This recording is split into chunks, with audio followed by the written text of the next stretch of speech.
Last episode में हमने देखा था कि कार्टिनन टेम्पल की लोकेशन रिवील हो चुकी है। आगे हमें जिना के स्कूल को दिखाते हैं। उधर और एक गेट अपेयर हुआ है। यहाँ हमें वो पहले वाली लेडी एजेंट को दिखाते हैं। पीछे से दो एजेंट बात कर रहे थे। वो कहते हैं मुझे तो यकीन ही नहीं हो रहा कि सेम लोकेशन पे दूसरा गेट भी स्पॉन हुआ है। हम लकी है कि स्कूल अभी बंद है। अगर यहाँ पे सारे स्टूडेंट होते तो यहाँ पे काफी ज्यादा भगदड़ मच जाती। लेडी एजेंट किसी को देख रही थी। आगे हमें पता चलता है कि जिनो यहाँ पे आया है और इसी गेट के अंदर कार्टिनन टेम्पल भी स्पॉन हुआ है। जिनो हुडी पहना हुआ था, इसकी वजह से लेडी एजेंट को उसका चेहरा नहीं दिखता। और जिनो से कहती है सर इस एरिया में अभी आना मना है। जिनो अपनी हुडी को पीछे कर देता है। जिनो को देख के वो लेडी काफी ज्यादा हैरान हो जाती है। जिनो उससे पूछता है इस गेट को अपेयर हुए कितना टाइम हुआ है। लेडी बताती है इसको अपेयर हुए 3 दिन हो चुके हैं। ये सुन के जिनो को काफी ज्यादा गुस्सा आ जाता है। वो मन में कहता है लानत है, मेरे साथ खेला गया। सिस्टम ने मुझसे इतना ही कहा था कि एक सर्टेन टाइम के बाद गेट का खुलासा करेगा।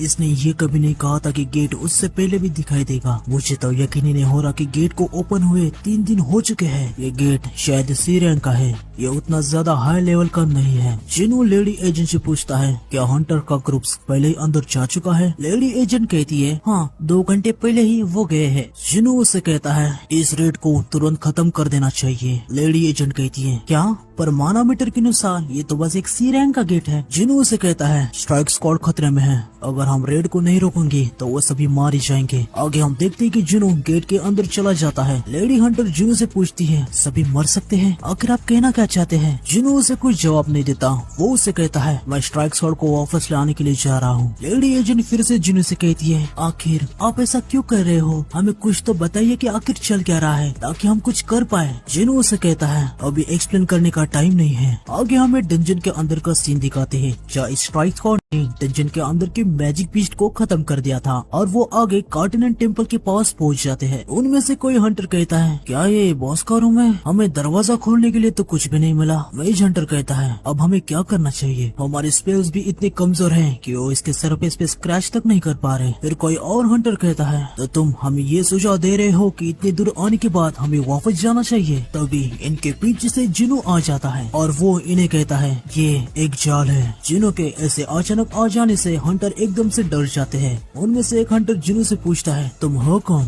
जिनो उससे कहता है कोई ऐसा जिसने डबल डंजन को सरवाइव किया है। तभी उनमें से एक हंटर जिनो को पहचान जाता है और वो सभी से कहता है अरे रुको वो तो संग जिनो है ना। फिर दूसरे हंटर भी कहते हैं हाँ तुम सही कह रहे हो, वो सच में वही है। यस रैंक हंटर संग जिनो। आगे जिनो इन सभी से कहता है उस दरवाजे के पीछे भयंकर खतरे छिपे हुए हैं, तो अब यहाँ से मैं देख लेता हूँ, तुम सब अब वापस जाओ। जिनो दरवाजे के पास आ जाता है और उसे खोलने की कोशिश करता है पर दरवाजा लॉक्ड रहता है। ये देख के जिनो कहता है ये तो बंद है, क्या ये किसी स्पेल की वजह से है। आगे सिस्टम जिनो को मैसेज देता है और कहता है कार्टिनन टेम्पल का दरवाजा बंद है, प्लीज चाबी का यूज करें। जिनो कार्टिनन टेम्पल के दरवाजे की चाबी को निकालता है और वो मन में कहता है पिछली बार से ये थोड़ा सा अलग है, तो क्या इसलिए मुझे इस चाबी की जरूरत है। आगे हम देखते हैं कि जिनो दरवाजे को ओपन कर देता है। ये देख के पीछे के सारे हंटर काफी ज्यादा हैरान हो जाते हैं और वो कहने लगते हैं आखिर उसने दरवाजे को कैसे खोल दिया, वो तो पहले लॉक था। जिनो आगे जाने लगता है। तभी स्ट्राइक स्क्वाड का लीडर जिनो से कहता है मिस्टर संग इस डंजन का एंट्री परमिट हम कवरेज गिल्ड ने खरीदा है, आपके पास कोई भी अधिकार नहीं है कि आप हमें यहाँ से जाने को कहें। ये सुन के बाकी हंटर्स भी कहते हैं हाँ वो सही कह रहे हैं, इस रैंक हंटर होने का मतलब ये नहीं है कि आप हमें ऑर्डर्स दे। जिनो उनसे कहता है ठीक है मैं आप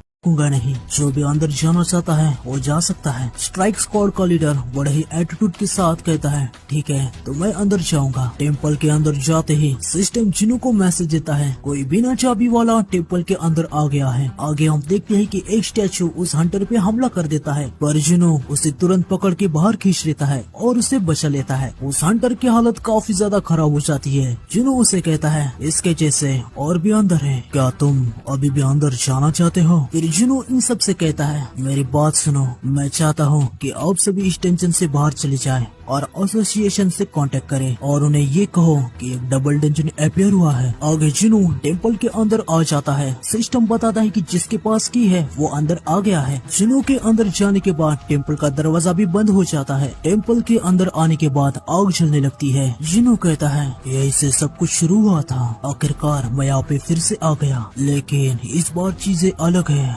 और और वो मैं अपने बोन्स में महसूस कर पा रहा हूँ। स्टैचूज ना तो कोई बीस्ट है और ना ही कोई लिविंग क्रिएचर, ये बस पपेट्स हैं। इस रूम में बस एक ही विंग से माना आ रहा है, तो तुम हो जो ये सब कंट्रोल कर रहे हो। क्या तुम अभी भी अपना मुंह बंद रखोगे? तुम्हें नहीं लगता कि अब तुम्हें मुझे जवाब देने चाहिए? आगे हम देखते हैं कि जुनो ये सारी बातें उसके सामने कर रहा था, जिसने अपने हाथ में डंजन के नियमों को पकड़ के रखा है, और ये कोई और नहीं बल्कि आर्किटेक्ट है। आर्किटेक्ट जुनो से कहता है, तो आखिरकार तुम यहाँ तक आ ही गए। आगे हमें जापान के एयरपोर्ट को दिखाते हैं, जहाँ पे यूरी आ चुका था। सारी प्रेस उसकी फोटोज ले रही थी। रिपोर्टर्स अपने सवाल शुरू कर देते हैं। वो पूछते हैं, मिस्टर ऑर्लॉफ, आपके गेट को ब्लॉक करने के क्या प्लान्स है? यूरी कहता है, पहले की स्ट्रेटेजी की तरह मैं गेट के पास एक बड़ा सा सर्कल बनाऊंगा और उसमें अपना माना डाल दूंगा। ये काफी आसान है, जो भी अंदर रहेगा वो बाहर नहीं आ पाएगा। ये सुन के रिपोर्टर्स काफी ज्यादा हैरान हो जाते हैं। वो पूछते हैं, इसका मतलब ये है कि आप खुद से एक यस रंग के गेट को ब्लॉक करने के कैपेबल है? आपके इस आइडिया से लोग चुप नहीं बैठेंगे।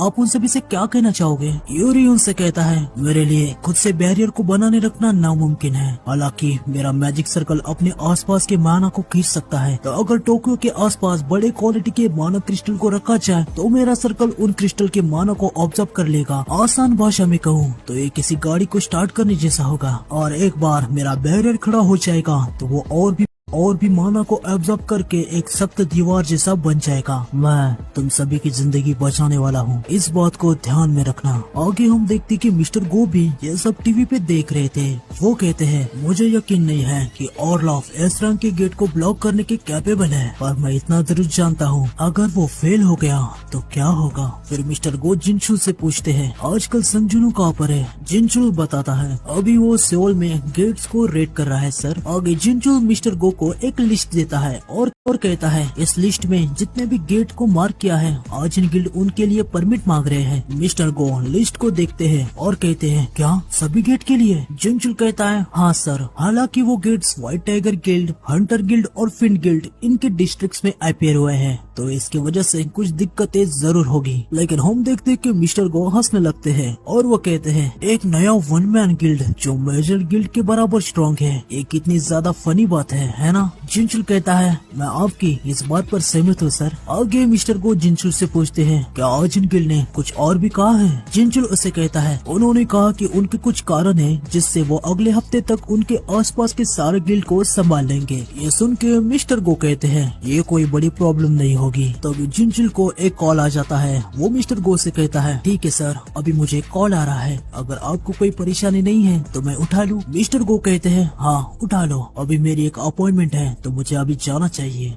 जिनचुल उन्हें कहता है, थैंक यू सर। आगे जिनचुल फोन पे बात करता है और वो कहता है, जिनचुल स्पीकिंग। फोन के दूसरी तरफ से कोई हंटर या एजेंट उसे कहता है, सर हमें एक रिपोर्ट मिली है और आपको जाके उस एरिया को जरूर देखना चाहिए। आपको वो स्कूल वाला इंसिडेंट तो पता है ना, जो हाल फिलहाल में हुआ था, जिस तरह ऑर्क्स ने अटैक किया था? जिनचुल उसे कहता है, क्या कोई और भी इंसिडेंट हुआ है क्या? फोन की दूसरी तरफ का बंदा कहता है, ये कोई इतना सीरियस तो नहीं लग रहा। उसी स्कूल यार्ड में एक और गेट अपीयर हुआ है और उसके अंदर एक डबल डंजन पाया गया है। ये सुन के जिनचुल हद से ज्यादा हैरान हो जाता है और वो कहता है, तुमने क्या कहा? Double dungeon? फोन की दूसरी तरफ का बंदा कहता है, और हाँ एक और बात, संजू उसके अंदर चला गया है। आगे हमें टेम्पल के अंदर दिखाते हैं, जहाँ आर्किटेक्ट रूल्स वाले स्टैचू को तोड़ के बाहर आ जाता है और वो जुनू से कहता है, तो तुम यहाँ तक आ ही गए। जुनू मन में कहता है, क्या उस स्टोन की स्लैब को तोड़ना ठीक है? फिर वो आर्किटेक्ट से कहता है, मुझे लगता है उस कहे गए कमांड का कोई मतलब था ही नहीं। आर्किटेक्ट कहता है, उनका कुछ मतलब था, लेकिन अभी वो बिल्कुल भी इम्पोर्टेंट नहीं है। जुनू आर्किटेक्ट से कहता है, क्या तुम ही हो जिसने मुझे यहाँ पे बुलाया है? आर्किटेक्ट कहता है कि हाँ। जुनू आर्किटेक्ट से पूछता है, क्या तुम कोई मैजिक बीस्ट हो?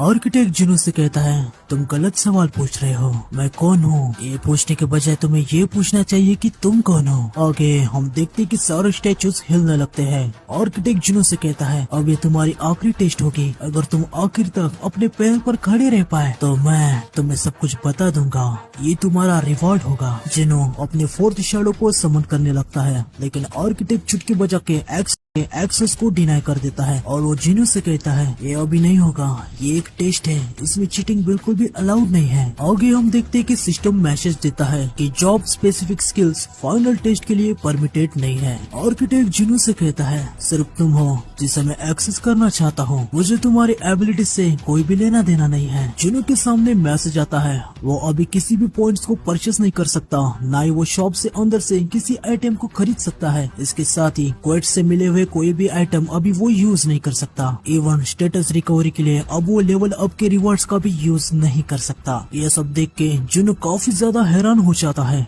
आगे सिस्टम और एक मैसेज देता है और वो उससे कहता है फाइनल टेस्ट जब तक कंप्लीट नहीं होता तब तक तुम इस रूम से बाहर नहीं जा सकते। आगे हम देखते हैं कि सारे स्टैचू जिनो पे अटैक करने के लिए आ जाते हैं। जिनो कहता है तो क्या ऐसा कुछ होने वाला है? मुझे नहीं लगता कि मेरे पास अभी कुछ यूज करने के लिए नहीं है, मैं अपनी इन्वेंटरी को अभी भी यूज कर सकता हूँ। ठीक है, अगर बात ऐसी है तो मैं इन सभी को अपनी स्ट्रेंथ से हरा दूंगा। आगे हम देखते हैं कि एक स्टैचू जिनो पे अपने वेपन से हमला कर देता है, पर जिनो अपने हाथ से उसके वेपन को पकड़ के तोड़ देता है और टूटे हुए हिस्से को वो स्टैचू के सर पे मार देता है। वो हिस्सा स्टैचू के सर के बीच में घुस जाता है। जिनो एक जंप लगा के उस हिस्से को अपने पैर से अंदर पुश करता है और आगे वो अपने डैगर को निकाल के पहले उसके वेपन को काट डालता है और जंप लगा के उसके सर के पीछे हमला कर देता है। तभी एक दूसरा स्टैचू जिनो पे तीर से हमला करने लगता है और जिनो उसके तीर को दो हिस्से में अपने डैगर से काट डालता है और तुरंत जंप लगा के वो तीर के नुकीले हिस्से से स्टैचू पे हमला कर देता है। इसकी वजह से स्टैचू का सर टूट जाता है। जिनो फाइट करते समय अपने मन में कहता है